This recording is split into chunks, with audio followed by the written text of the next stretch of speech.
नमस्कार दोस्तों, मैं प्रदीप सचदेवा आपका होस्ट, आपका दोस्त, आपका स्वागत करता हूं अपने इस यूट्यूब चैनल में। आज दोस्तों हम बात करने वाले हैं आईपीसी की धारा 406 के बारे में।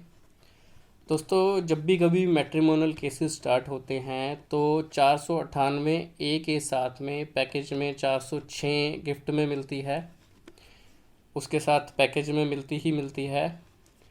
तो आज हम इसी के बारे में बात करने वाले हैं कि इसके क्या सॉल्यूशंस हैं, इसमें हम अपना बचाव कैसे कर सकते हैं।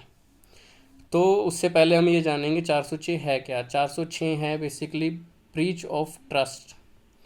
ब्रीच ऑफ ट्रस्ट यानी कि उसका जो सामान है, अमानत है, उसके अंदर खयानत आपने की है कि उसने आपको वो सामान सौंपा उसका, और उसके मांगने पर उसको देने से मना किया या उसको बेचा आगे या उसका कोई गलत इस्तेमाल किया। तो जो स्त्री धन है वो उस पे अधिकार होता है बहू का जिसका वो सामान है। तो इसके लिए जो बर्डन ऑफ प्रूफ है वो पूरी पूरी तरह से प्रोसिक्यूशन के ऊपर ही रहता है, पत्नी पक्ष के ऊपर ही रहता है।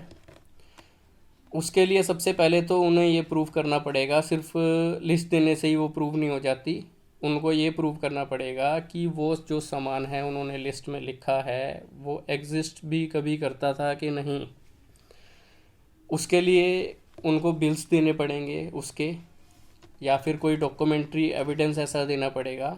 अगर वो उसके पक्के बिल देते हैं तो उसको आप काउंटर करने के लिए सेल टैक्स एविजन पटिशन भी लगा सकते हैं, और सेल टैक्स डिपार्टमेंट से आप आरटीए लगा के ये पूछ भी सकते हैं कि ये बिल सही हैं कि गलत हैं। और उस दुकानदार की स्टेटमेंट भी बहुत ज़रूरी है कि जिसने वो बिल काटा है कि हाँ उससे ये सामान उस दौरान उस डेट को ख़रीदा गया था।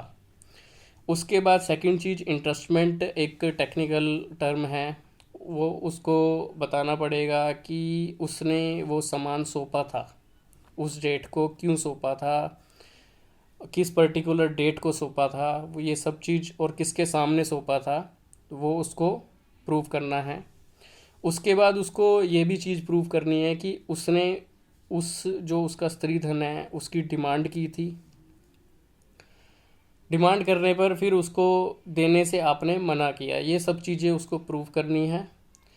इसके बचाव में हम अपना सेल टैक्स एविजन पटिशन लगा सकते हैं। और दूसरा, अगर डोरी प्रोविशन एक्ट सेक्शन 2 के हिसाब से कोई अगर शादी के टाइम पे लिस्ट बनी है, वो भी दोनों पक्ष उसको प्रोड्यूस कर सकते हैं कि हाँ भाई ये हमारी लिस्ट उस टाइम पे बनी थी, और जो उस पे दोनों के साइन होते हैं, लड़का पक्ष लड़की पक्ष के, तो वो भी प्रोड्यूस कर सकते हैं अपनी चीज़ें प्रूव करने के लिए कि जो लिस्ट है वो इतनी ज़्यादा है और जो पहले जो लिस्ट थी वो इतनी कम थी, इस टाइप से।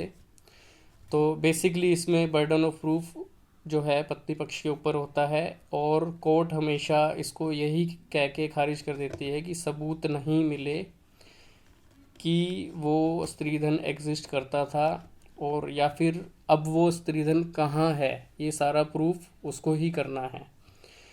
तो दोस्तों, आपको ये जानकारी कैसी लगी? अच्छी लगी तो प्लीज़ इसे लाइक करें, शेयर करें, सब्सक्राइब करें। धन्यवाद। जय हिंद।